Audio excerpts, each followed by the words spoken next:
Welcome back to another episode of the Lender Podcast. I'm Bryce Matheson, and as always, this episode is brought to you by Lender. Lender is a loan management software tool designed to help you with every aspect of your business, from origination to servicing to payoff. Lender helps you with document generation, helps you with collecting monthly payments, dispersing monthly payments to your investors, taking in new loan applications, giving your borrowers a portal that they can log into, giving your investors a portal that they can log into. Pretty much every aspect of everything that you do inside of your lending business can be done and facilitated through Lender. You can check that out by going to joinlender.com. That's LENDR, joinlender.com. Now, on to the episode.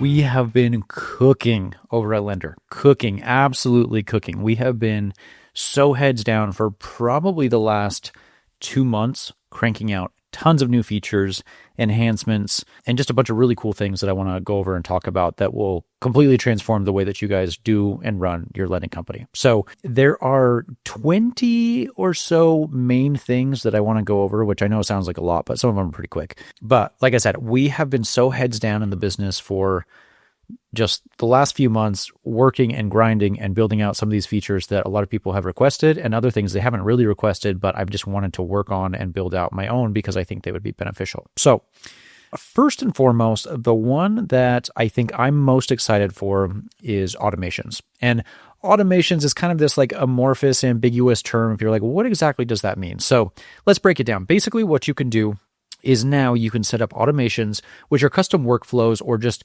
things that automatically happen in the background without you having to do anything. So for example, we have a bunch of things that you don't necessarily really want to worry about or think about in your lending business, but you still have to track them. So for example, what I'll do is I will set up a custom automation to just automatically perform those tasks for me when a certain trigger or event happens. So for example, inside of Lender, we have a pipeline. So anytime we're originating new deals, the deal will originally come into like new application, and then it'll go to underwriting, and then it'll go into processing, and then it'll go into like clear, close, and then funded.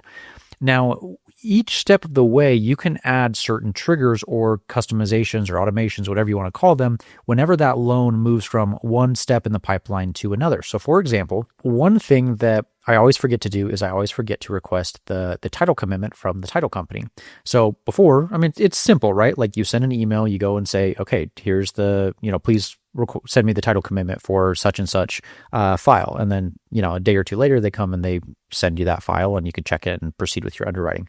But it's just anything that I have to manually do that I have to think about, I want to remove from my workflow. So what I do is I set up an automation so that as soon as my loan moves from underwriting to processing, that it automatically triggers an email and sends it to the escrow officer, which is cool because the escrow officer always changes. So it's not a static email that I have to go in and modify. You add the escrow officer to the loan, and then every time it hits that trigger, that automation, it will automatically send an email to escrow and say, hey, could you send me the title commitment? So again, stupid little things like that, but still really powerful. The other one I use is I always forget to file the deed of reconveyance, or if you're in a mortgage state, it's a satisfaction of mortgage.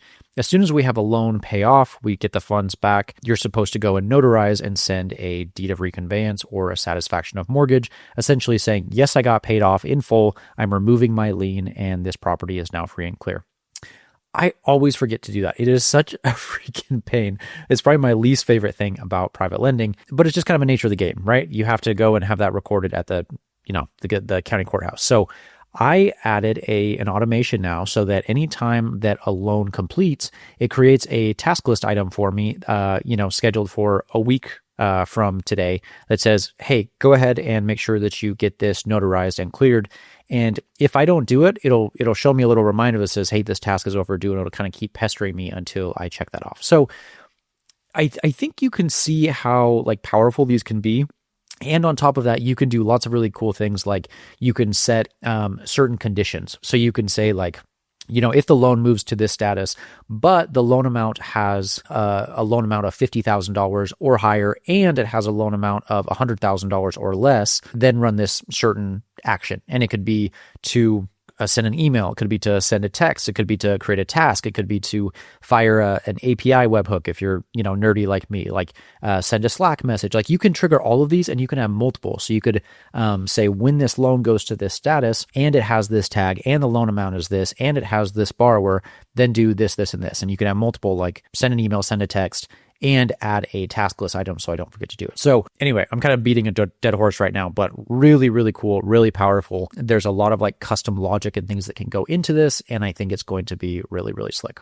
So second item is credit checks are now completely free in the system. And on top of that, we do regular routine credit checks automatically. I think it's every 30 days or every 45 days. I can't remember exactly when we run them, but it will now graph over time the kind of the borrowers like rise and fall on their credit score. So you can just kind of see like, are they on the upward trend or are they, something going on and they're on the downward trend. So really cool. Whereas before you only got so many credit checks in your, your monthly subscription, you got 5 or 15 or whatever it was broken down. But now that's done away with. You have unlimited credit checks, which is really cool.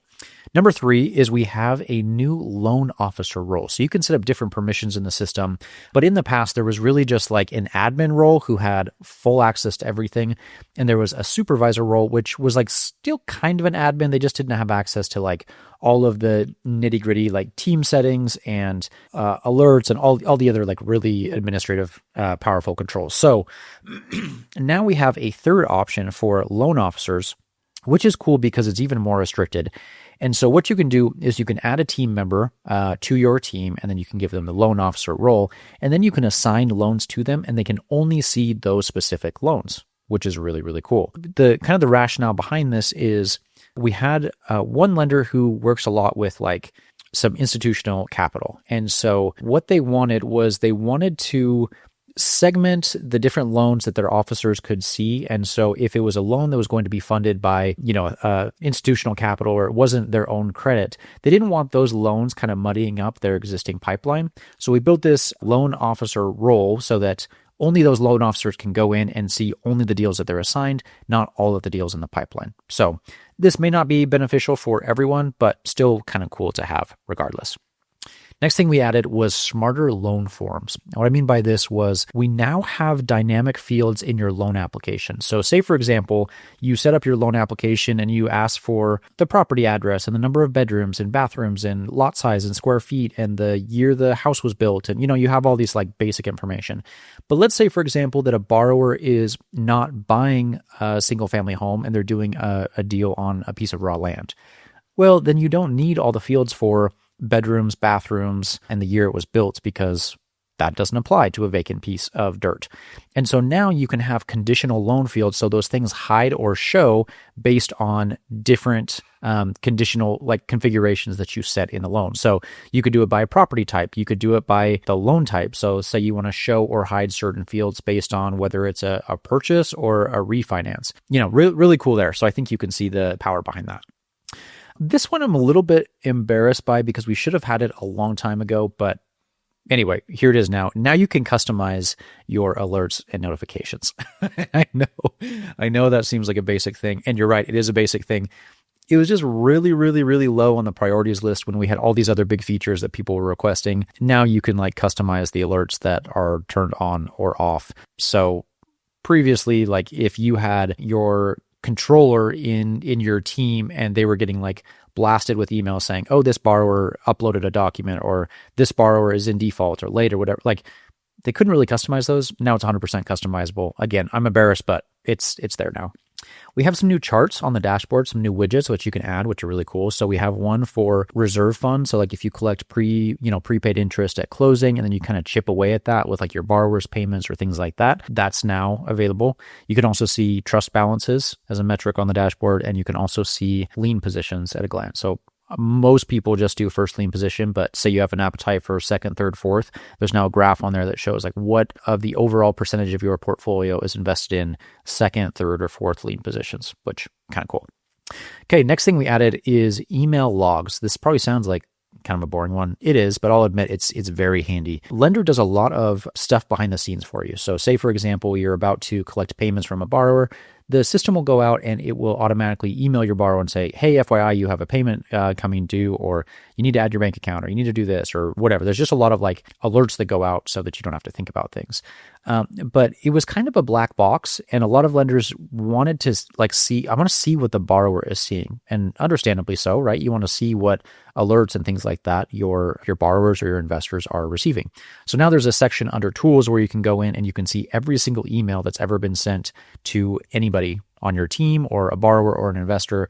And you can now see those in greater detail so that you can customize those and be like, I don't really like this one. I want to turn this one off. I want to edit or modify this one.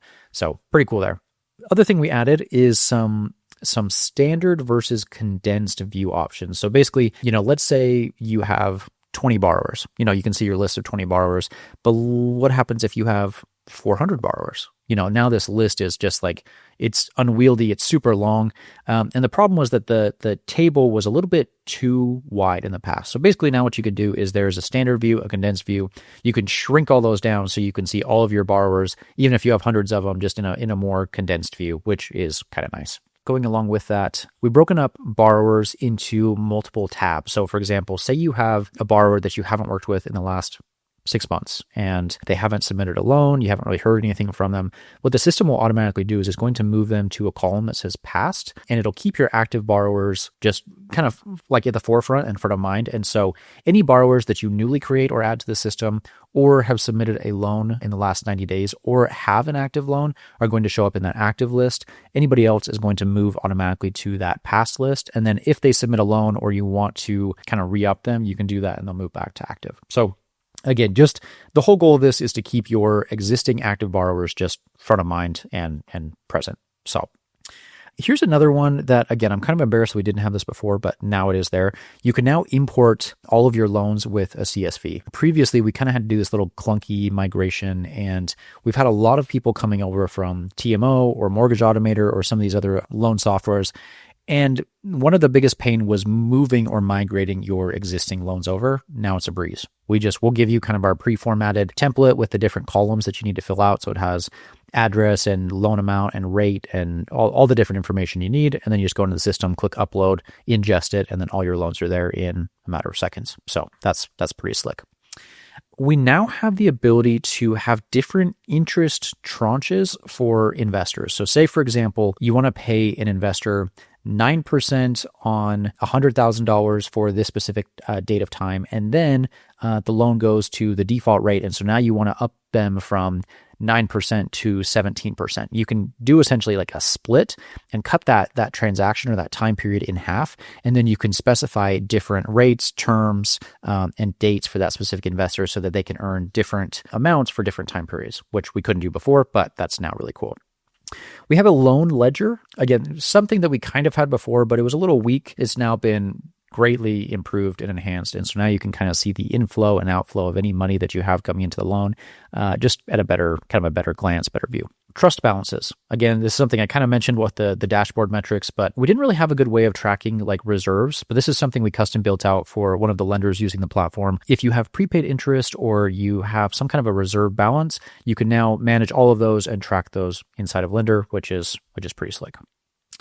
Enhancements to documents. This is really, really cool. So inside of the borrower's portal, there was always a place for borrowers to upload documents.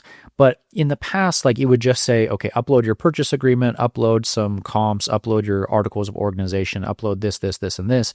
And then when a borrower would upload it, that would, it'd essentially disappear and would get marked as completed or done or whatever. But what would happen was borrowers would like upload things incorrectly, or like they would put a document that wasn't really a purchase agreement in the purchase agreement field, but then the field would disappear and there was really no way to like add that back for the borrowers when, and say this was not correct.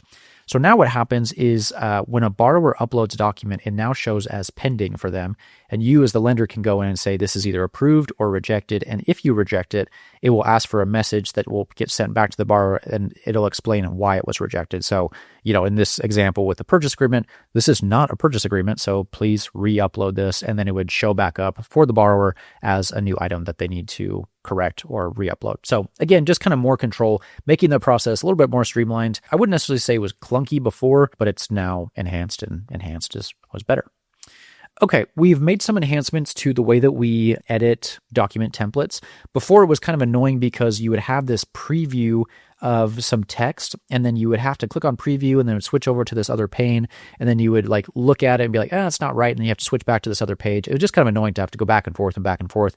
Now those two views are side by side, and so you can see in real time. I make a change to my template, it automatically makes a change to the PDF live right there in front of you, and so you can see in real time what's going on. So that's pretty slick.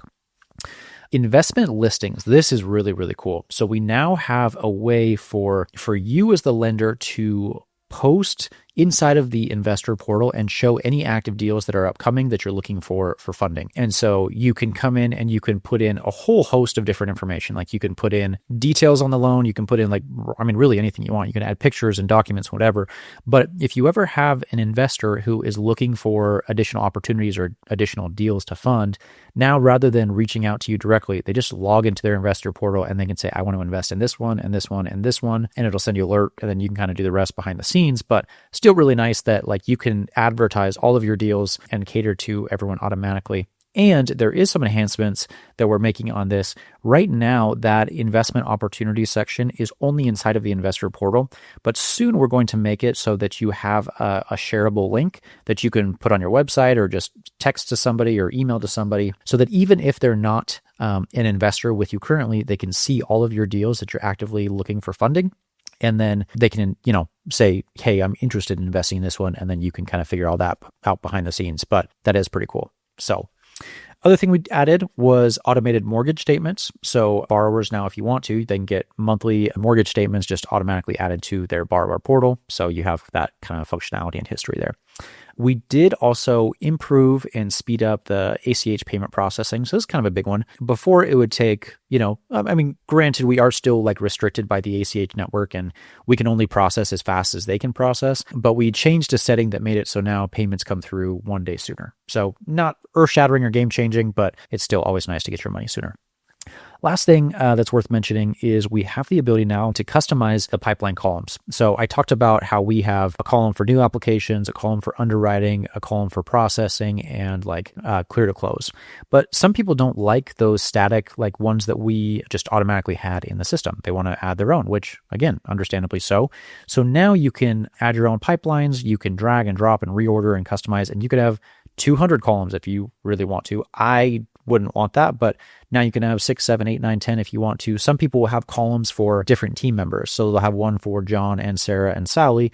And so once John's done with their tasks, they move it from John to Sarah, and then Sarah will move hers once her tasks are done from Sarah to Sally. So you can do it by people, you could do it by process step. You could say, term sheet has been sent, whatever. Obviously you get the point, but you can set up your custom kind of systemized process and then have your loans go through that steady, one by one, and just kind of makes things a little bit more customizable for you.